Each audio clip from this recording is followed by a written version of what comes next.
Kathleen, thank you so much for taking the time to sit down with me today. I can't wait to share your story of BOKS and what you're trying to do.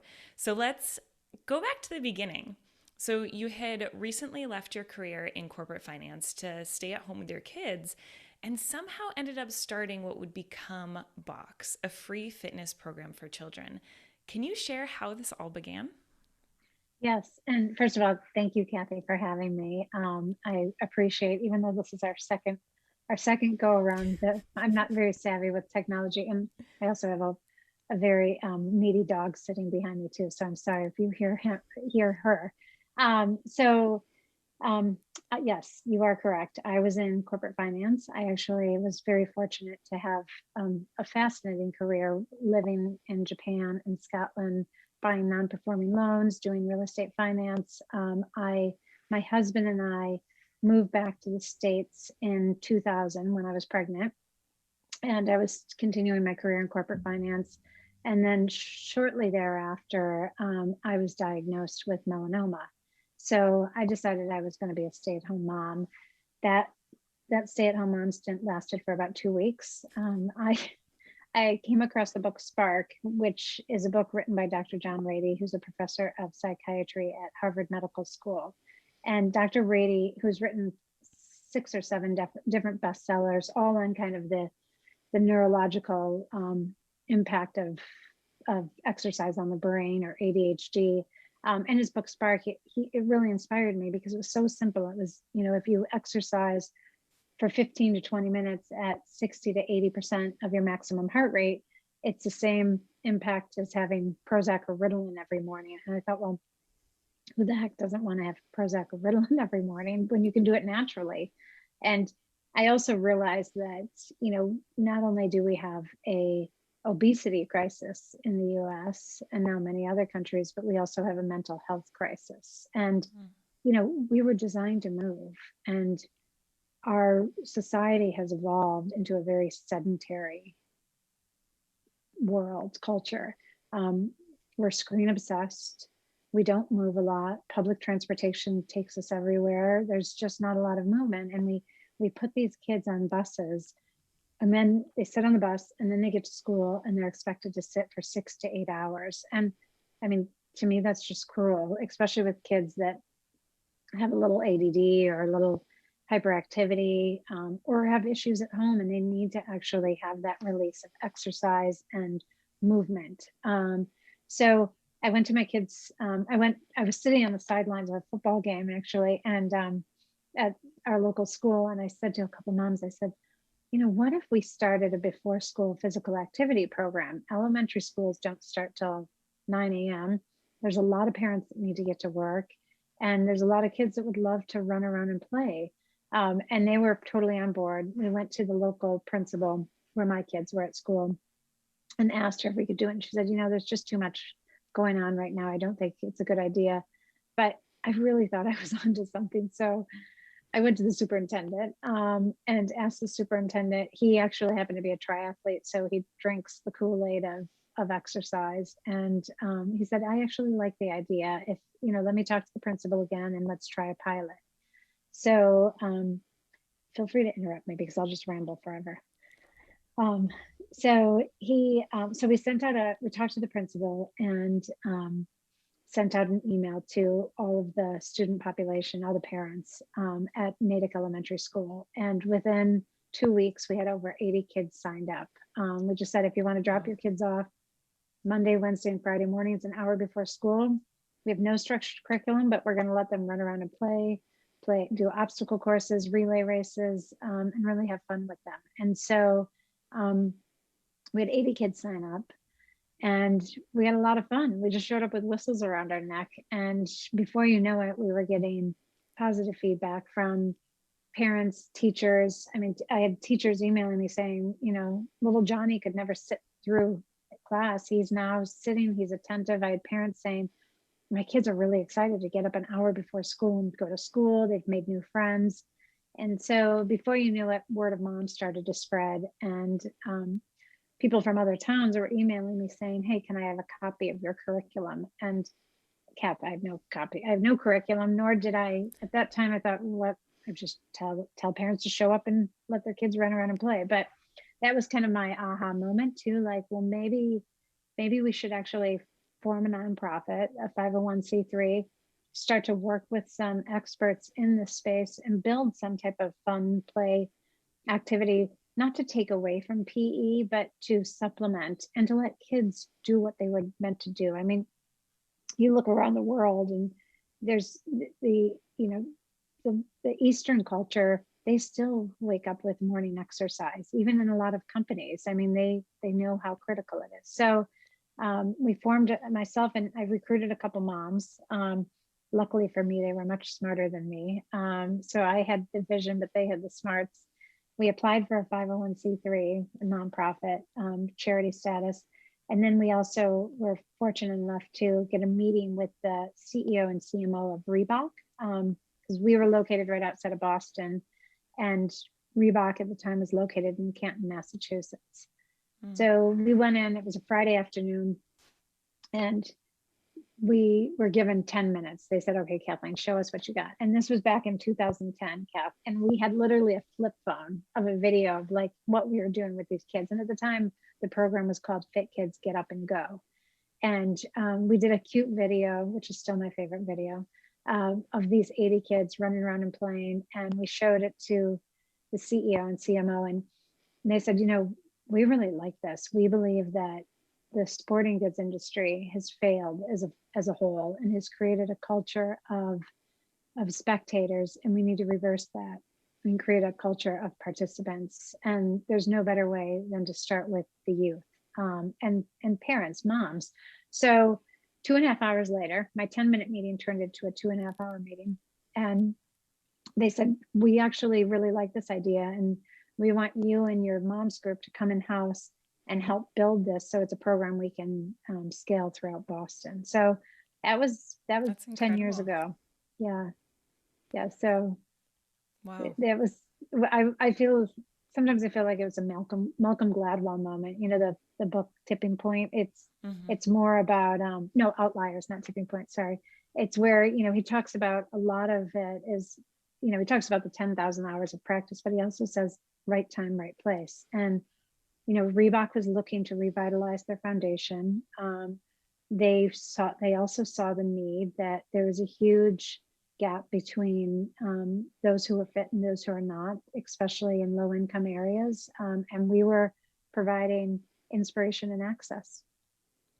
That is such an incredible story. I love a few of the things you said. I just want to reemphasize. One, tapping into the power of word of moms. I mean, how incredible. And I think that phrasing just says it all, but I think it's often overlooked just how powerful word of moms is and how fast that can spread. And two, I love how you talked about the reaction of Reebok saying that, we have helped create this culture of participant or of viewers, of fans, of spectators of sports, instead of participants of sports. And we want to start changing that. And then I also want to touch on a statistic you mentioned earlier. So surveys show about 1 in 3 elementary school students in the US is overweight or obese, which is shocking. And the prevalence of obesity increased almost threefold between children's ages 6 to 11 years old from 1980 to 2010. And approximately 50% of elementary school kids do not meet the minimum recommended physical activity requirements. And so BOKS aims at fixing this problem and getting kids moving. And we all know, I mean, me coming from Adidas, you coming from Reebok, both being active people, personally, we know the impact exercise has on relieving stress, anxiety, and depression, as well as a number of other benefits that studies show over and over again. Yeah. And, Kath, I think those numbers have actually even gotten worse. I know that they definitely have during the pandemic. And, I work closely. I've been fortunate because of my role now at Reebok. I've moved from I don't head up just the BOKS program, but I also I'm head of social purpose. And with that role, I actually sit on a committee with the World Federation of Sporting Goods Physical Activity Committee, and we work closely with the World Health Organization and UNESCO, and even the World Health Organization realizes that this is a massive problem. And they, they'll tell you physical inactivity is the fourth leading risk factor for global mortality. It's directly correlated with non-communicable diseases. And one stat that I always use, Kath, which goes back to, your obesity stat, is that right now, 24% of adults are inactive, but adolescents, want to take a guess at what percentage is inactive of adolescents? Oh, I'm terrified to take a guess. It's 82%. Wow. So to me, I'm like, okay, who is not listening to this? Like, if I was the CEO of any sporting goods company or any health insurance or if we have 24% of adults are inactive and we're very unhealthy adults, what's going to happen when those 82% of adolescents become adults? Then we're going to have the sporting goods industries are basically going to not be in demand as much. And we're going to have even more disease, more mental health issues. So it's really sad, the increase in physical and mental health. And COVID didn't help. It just exacerbated those problems. We actually have a press release coming out next week, May 10th, I want to say, on a research study that we did with Dalhousie up in Canada on the impact BOKS had on kids during COVID and how it showed a decrease in anxiety and depression. So yeah, it is, it's alarming. And yes, you're right on that third point of that BOKS is trying to get the world moving again. I mean, if I could wave my magic wand, it would be, that every child just moves every day and plays. Yeah, absolutely. And I think, going back to the World Health Organization, I remember reading a statistic from them, and this was pre-COVID. And the forecasting was that by 2030, the World Health Organization was predicting that obesity would be the number one health crisis and the number one cause of death. Maybe not number one cause of death, but maybe related to issues related to obesity, which is shocking. And I'm sure COVID has exacerbated that timeline as well. Yeah, no, it hasn't. That's why they have actually put out the GAPA goals, which is Global Action Plan for Physical Activity, where they want to see a reduction in physical activity, 10% by 2025 and 15% by 2030. I don't know, Kath, though, if that's ever going to happen until we have accountability, because there's no, you look at schools and schools are held accountable for test grades. Real estate prices are tied to test grade, to how schools do academically. Nothing is tied to a child's health. Nobody is scored. Nobody is rated on, we did I'm older than you, but in my day, when I was in elementary school, we had the presidential youth fitness test. Yeah. Yeah. Oh, you had it too. I thought you were way too young to, and you had to show that you could, climb a rope, you could run a mile, you could do push-ups. That is not a consistency. There's no metric there for requiring schools to do that. So there's no accountability.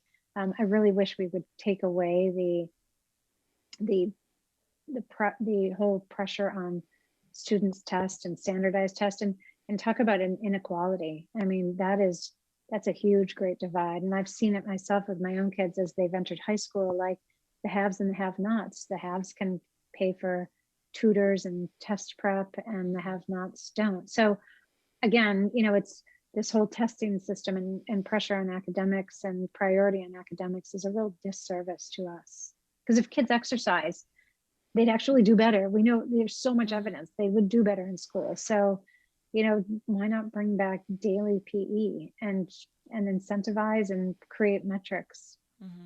But I don't want to miss out also, if you want to go back to word of mom too, because I do believe that the moms are the ones who can actually move the world.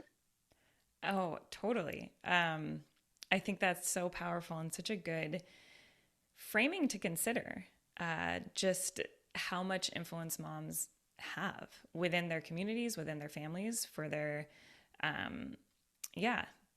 just a ripple effect that can come from those individuals. They can, because they can put pressure from every level, whether it's the legislation, whether it's the principals, it's um, whether it's other community members, and they're a huge support system. I mean, the power of community is not like nothing else, and we've seen it during the pandemic. And there's some really wonderful examples of moms creating. There's a woman, Angela Browning, from Florida, who created Recess Moms, and she's fought hard, and she's really made headway in making sure that those kids get mandatory free time to play, unstructured recess. And it was passed because these moms would not back down. They knew how important it was for these kids to move. I love that. And there's another thing you said that I want to go back and emphasize. You were talking about how we measure schools based on scores, test scores, and that influences where parents want to live, etc. But we don't measure schools based on health, whether it's physical or mental.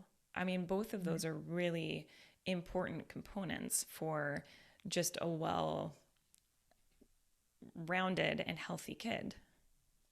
Yeah, it is. I mean, imagine, if we flipped it upside down, right? And we said, you know what, instead of making sure that, Johnny and Sally get A's in every class, and we're actually, we're going to prioritize making sure that they can actually run, skip, or walk a mile, that they can do their push-ups, in order to let them focus. And I will tell you, what really hits home with me when we've worked very closely with Harvard School of Public Health and Mass General Hospital, and Dr. Elsie Taveras, who's the head of academic pediatrics at Mass General Hospital, has been our principal investigator on all this research. And we have found that, especially in the low income communities, that when kids are given the opportunity to run around and play before school, during school, or after school, they actually can take on a lot more. They're happier, they succeed. And it's, it shows that these kids need that. And I had one time, I actually had a little boy say to me, and we actually have it on video. We were interviewing him. There was a TV crew up here from Brazil doing interviews around the world on programs that were helping with obesity. And this little boy came up and he said, "Can I talk to the camera on why I do BOKS?" And I said, "Of course." And he said, "I do it because when I leave home every morning, if I'm able to do BOKS, it actually takes my mind off of the bad home life I'm coming from."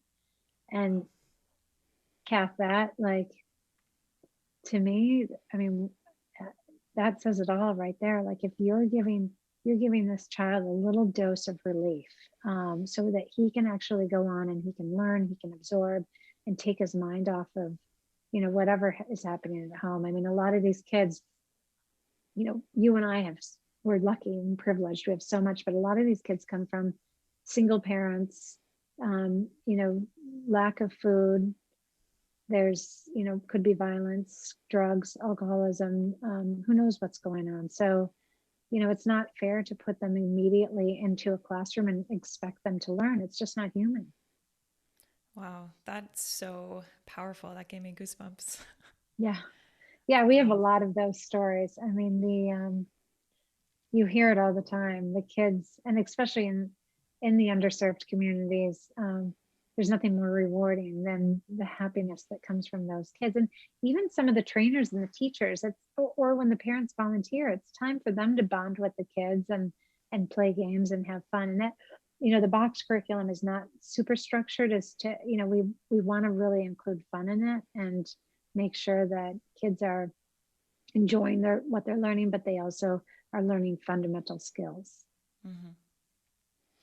That's incredible. I actually want to share a quote that the chief of the Mass General Hospital for Children Division of General Academic Pediatrics said about BOKS. So he says, programs such as BOKS that help children not only develop healthy habits to promote optimal growth trajectories, but also promote social and emotional skills that can help them better handle stress, peer interactions, and negative feelings, these are the programs that need to be broadly scaled for children. Like, how powerful is that? I think it really does succinctly share just how BOKS is filling a really important need for our kids. Yeah, I agree. It's kind of well, and thank you for sharing that quote. It makes me feel good to hear that. It makes me feel good, but it also makes me feel frustrated because I'm like, it's so simple. Why can't we just every school start with play? But it is, it's something again, Kath, until we create accountability, it's not going to scale. These teachers are so overwhelmed. And I will also tell you that they're really dictated by the teachers unions and school committees, and it's district by district. So it is wonderful when we have a superintendent and a principal who values the importance of exercise and can find time and budget to actually make it happen.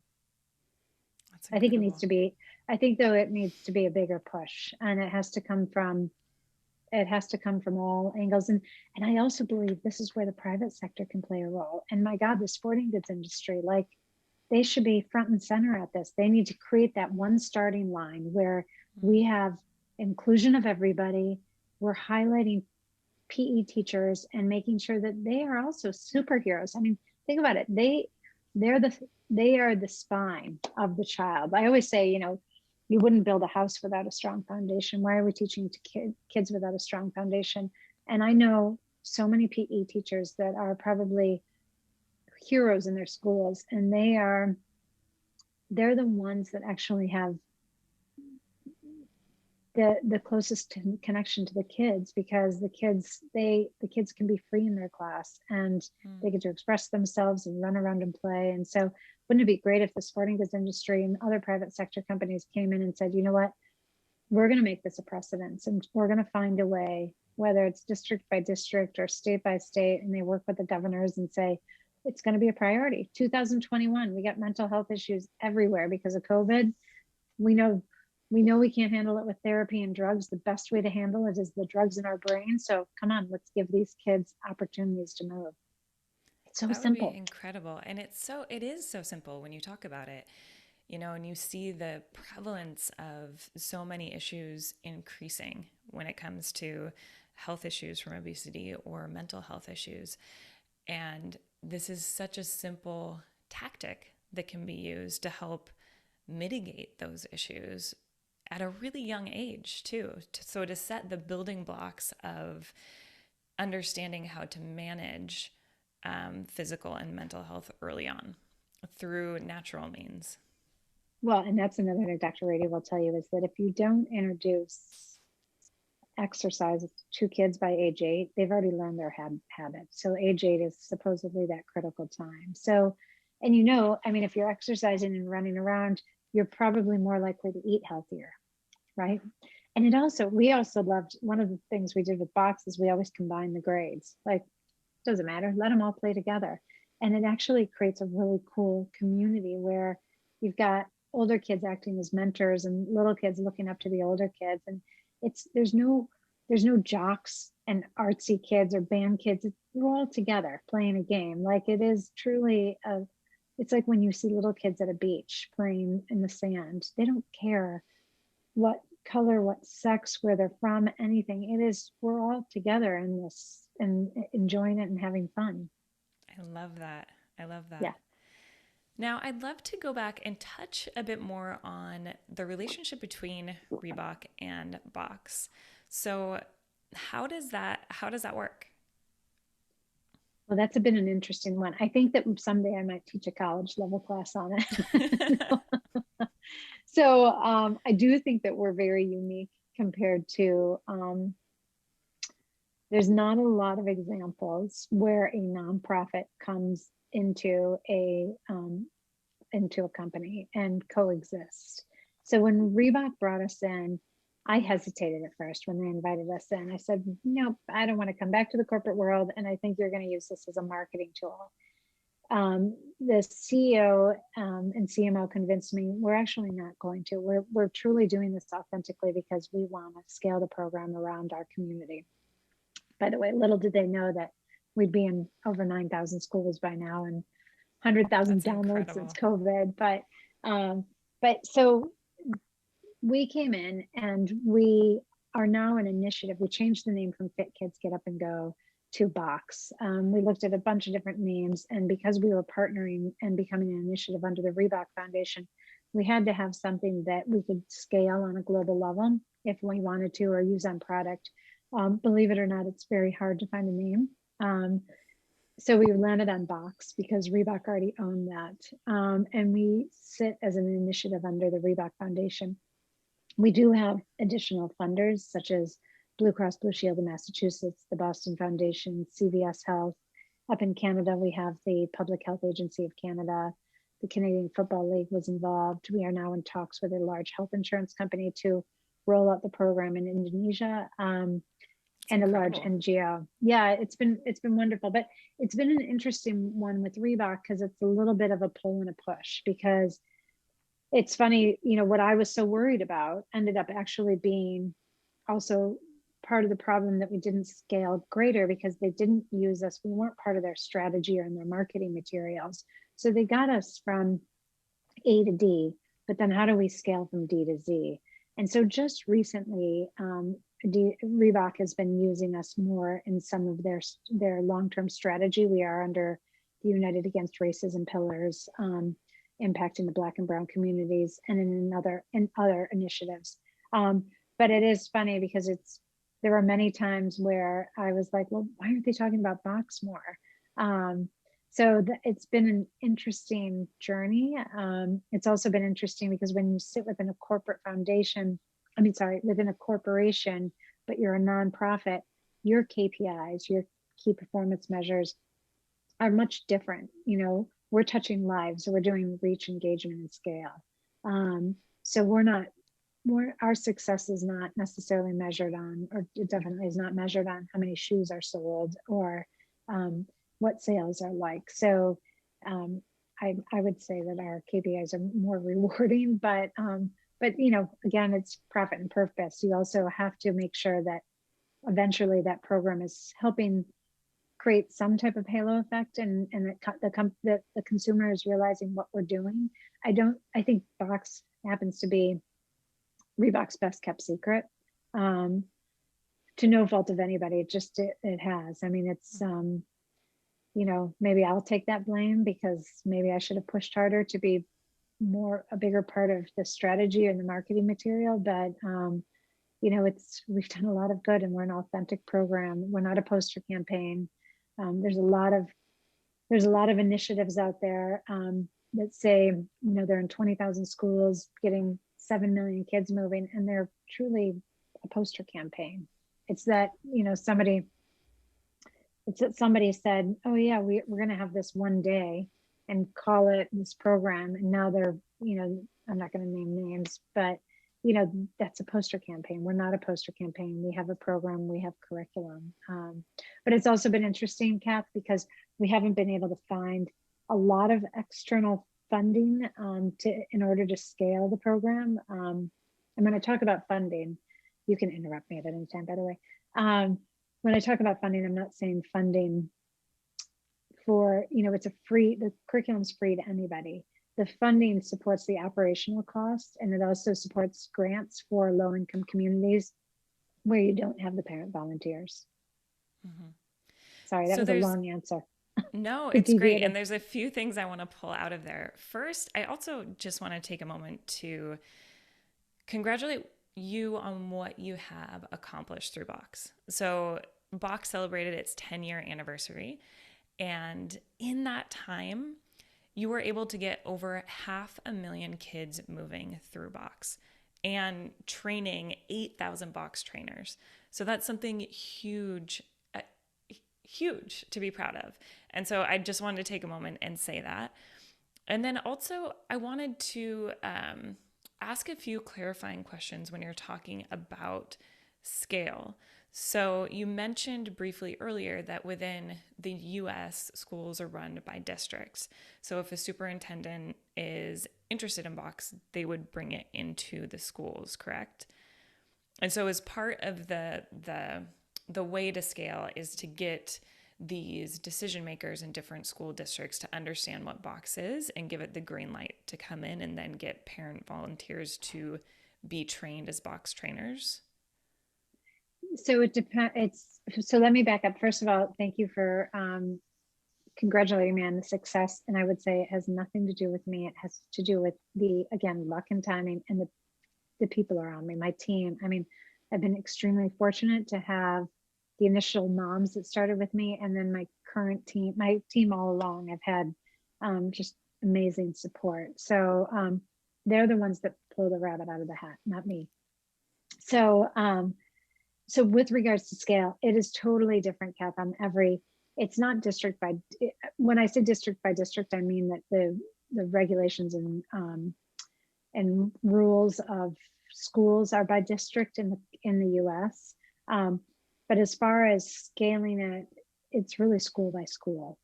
Sometimes a district will recommend it, like Boston Public Schools, for example. Jill Carter will actually recommend the program and offer it, but then it's school by school whether they want to adopt it or not. A lot of our programs are through word of mouth, again, where people hear about us, they go onto our website and they log into the trainer hub, they enroll, and they start the program themselves. So it's really school by school. And in Canada, it was also really pushed out by the Public Health Agency of Canada, and again, through the different districts up there. So it depends. It really depends on, it's school by school, and but in the larger districts, I'd say where we have funding available, it scales pretty rapidly. New York City, DC, Boston, yeah. Incredible. And then I also wanted to touch on a really important piece that you mentioned, which was that BOKS has been a long-standing initiative for Reebok and the importance of that. So there are so many examples within the company impact space where it really is like a circus coming to town, where a company does an event, lots of splash, they talk about it, but then the circus goes away and there isn't ongoing programming and investment to continue the good work going.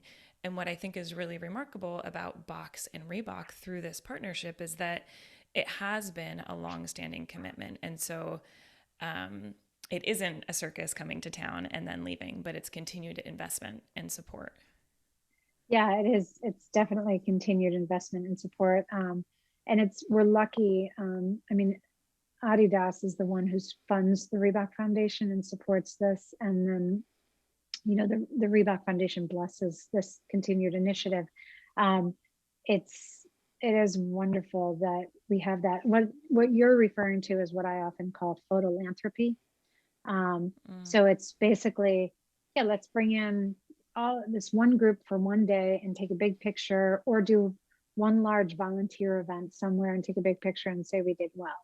I am a critic of that because I think sometimes that puts a lot of pressure on the nonprofit you're working with, just in order for your employees. I mean, not in all cases. I have to say Blue Cross Blue Shield of Massachusetts does an awesome job of doing a one-day volunteer day, but they're not putting pressures on the local nonprofit. But I think it's a disservice to do these one-offs. And sometimes I also think it's not fair necessarily to actually bring in the communities that we're working with, and show them, hey, look what we have. And then it's that one day and it's one and done. There's no sustainable impact. There's no follow-up.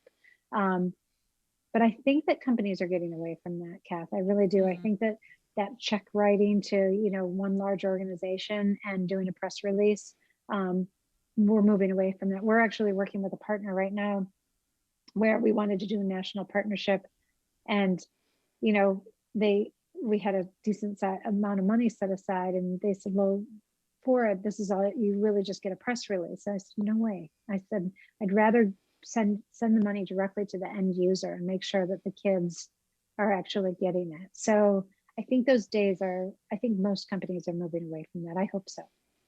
I hope so too. Yeah. Another thing I want to touch on that you mentioned earlier was the importance of, or the power, I guess, of finding aligned missions and the sweet spot between them when collaborating between a company and a nonprofit. So where missions are aligned. And then also, I think the power of being able to figure out how to tie some of the KPIs together and integrate into strategy. Not only does that enable it to not be a one and done because it's integrated into a long-term business strategy, but it also then means that there are common KPIs that both the NGO is working towards and the business are working towards that will benefit both of them. So it's having that shared collaboration and moving in the same direction, and the power that lies within that sweet spot. Yeah, it's funny. I don't know if you know. So it's kind of like the whole triple bottom line or double impact, where it's profit and purpose coming together. And I think consumers are becoming very smart, and they know when companies are truly doing good or they're not. And so I think that we see it now. We see Wall Street delivering ESG scores for companies, right? So there is companies and CEOs are being put, under the gun to make sure that they're actually doing something good. And I think there was a great article that was just written. I think it might have been Harvard Business Review on the reckoning of ESGs, because they were saying that CEOs are going to be called out for doing, inauthentic and non-sustainable give backs. So I think that you have to, in order for the company to want to continue to invest in this, and for it to also help them survive and produce sales, there needs to be a direct correlation. It can't be inauthentic. It's similar right now. We are working on Reebok, even though we're going through a divestiture, we're still moving forward with our strategy and our purpose. And our purpose is underneath human movement and human rights. But it's when, we're not a human rights company, and it would be inauthentic for us to say we're a human rights company. But when we can find the intersectionality of both, where we're doing something that has human movement, meaning physical activity as in human movement, not as in borders, and human rights, and by providing access and inspiration to health, then you actually can tell a true story. And I think too that, you do have to realize that there is a little bit of companies, bottom line, they have to make a profit. Like, the more profit they make, the more they can give back to their community. So it's not horrible to say, yeah, well, we're doing this to try to increase, consumers' perception of us. No, of course, that's, it's just being true and transparent. 100%. And I think so many things I want to pull out there. One is that the power of business and being able to make impact is that it can be sustainable long term, for the mere fact that businesses do make a profit. That means that whatever the business is doing can be scaled. And the more successful the business is, the more of an impact it can make. And that's the beauty of having a purpose beyond profit embedded into a business, because of the long-term sustainability of that initiative, or the impact it can have by being embedded in a business. And the other thing I wanted to say was about, now I completely forgot what I wanted to say. It'll come back. It will come back. Yeah, no, I completely agree. Like, and then you're kind of doing the consumer a favor too, because then they're not necessarily, they can tie their beliefs to your cause as well. And you can leverage each other's impact and accelerate the growth. And believe me, we all know that there's enough problems in this world, whether it's, saving our planet or getting kids moving again, or homelessness or foster care. Like, there's plenty that we know the governments can't fix, won't fix, don't have the ability to. They're inefficient. Companies run much better than governments. But the consumer wants to give back. And I also think this the current generation of kids, um, they really want to do good. They want to make Yeah, sure that they're working for a company that is doing good and creating a better world. And we need to. absolutely. And Yeah. these issues are so complex. They're systemic issues, whether it's poverty or climate change. And it's going to take everyone collaborating to move the ball in the right direction.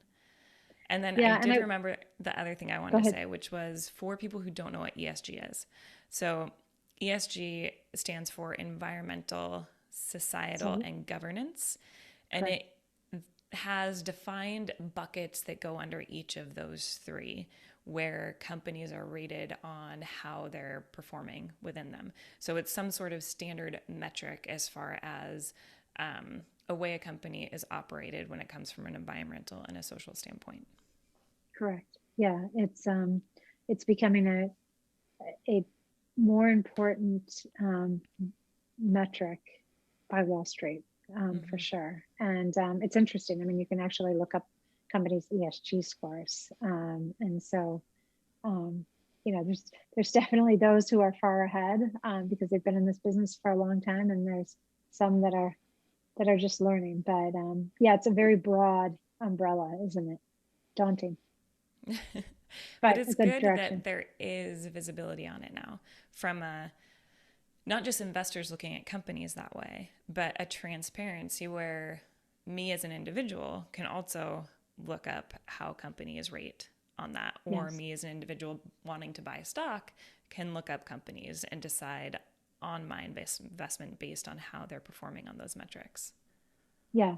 And I think it's also, it brings a more global perspective too, because I think we tend to live in our little bubbles here in the US, and Mm-hmm. sometimes we don't we don't see the problems internationally, and we also don't see the impact that companies are having internationally. So um, it's creating a lot of transparency.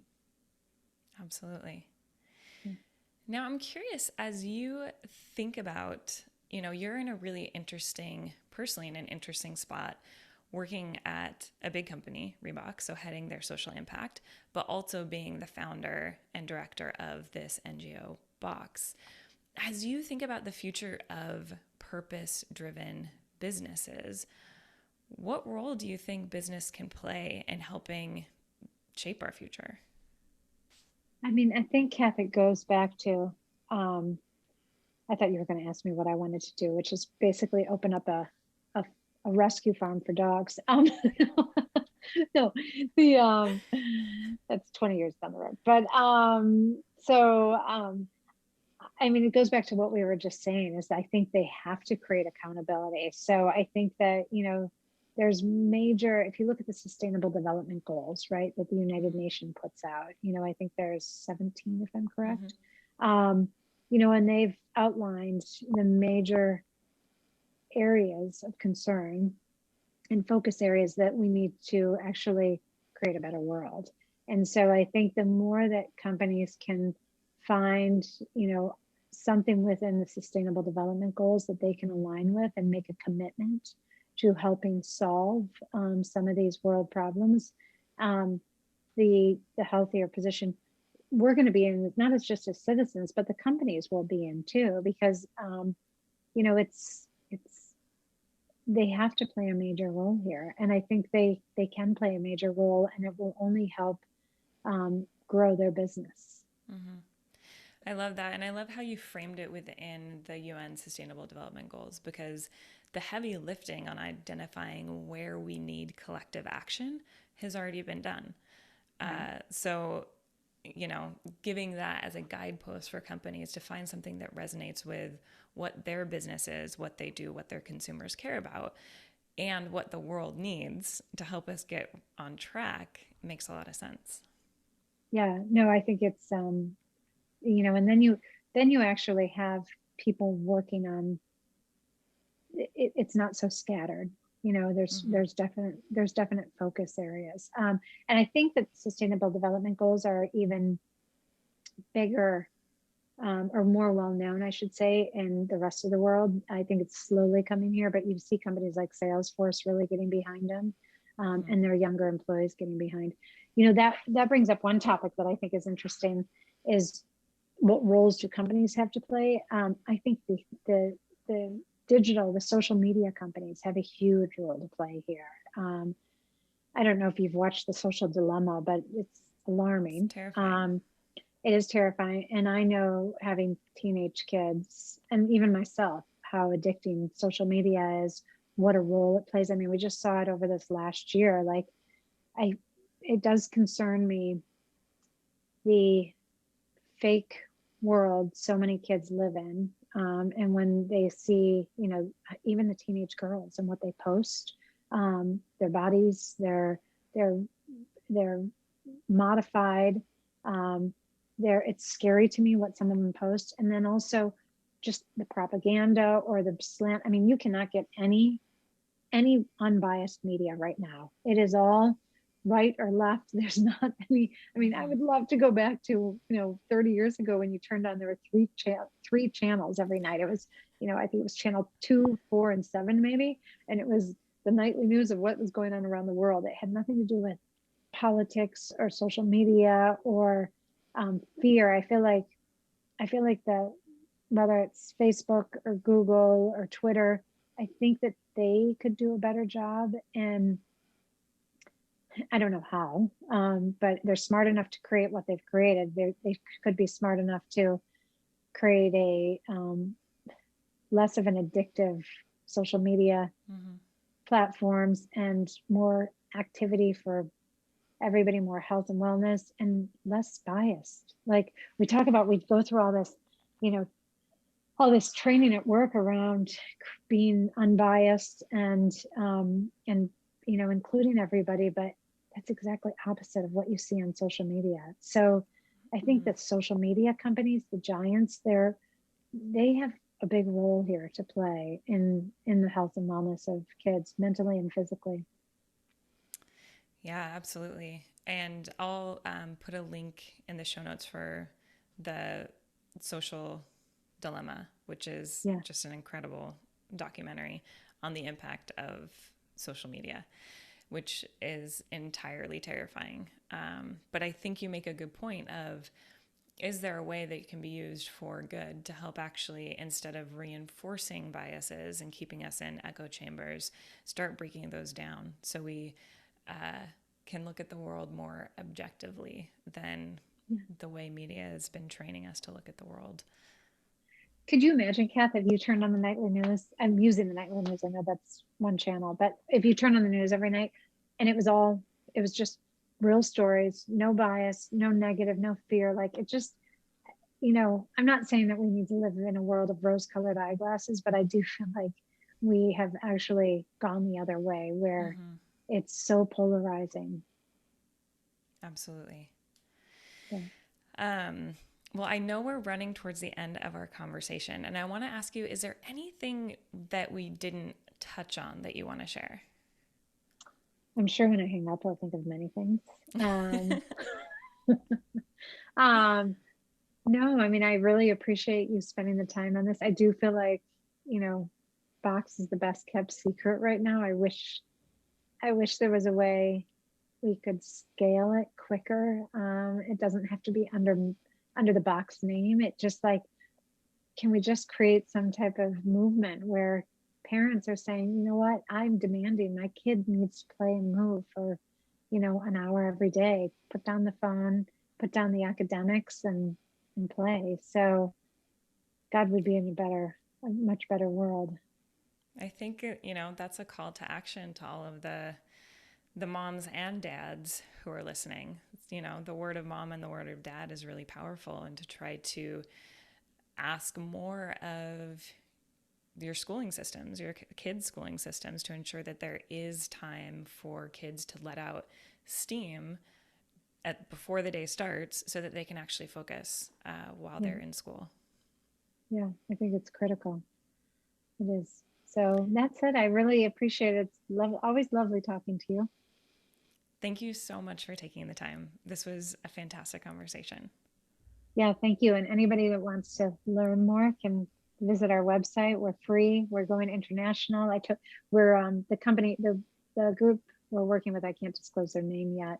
Um, Maybe I can, but we are working with a group out of Toronto who is potentially going to fund us expanding into Indonesia under diabetes prevention. So that's pretty cool. So we have a That's lot incredible. on the horizon. I'll also share with you the press release we have coming out as well on the mental health impact. Thank you. Thank you, Oh, and Kathleen. yeah, and one more thing I thought of as I'm thinking of, we're also working with Reebok and the Special Olympics on an adapted shoe, which should be pretty cool. Really cool. Yeah. So Well, thank you for joining today. thanks, Kath. I really appreciate it. Have a wonderful day and get outside and run or walk in the woods. I will. Okay. Thank you. Okay.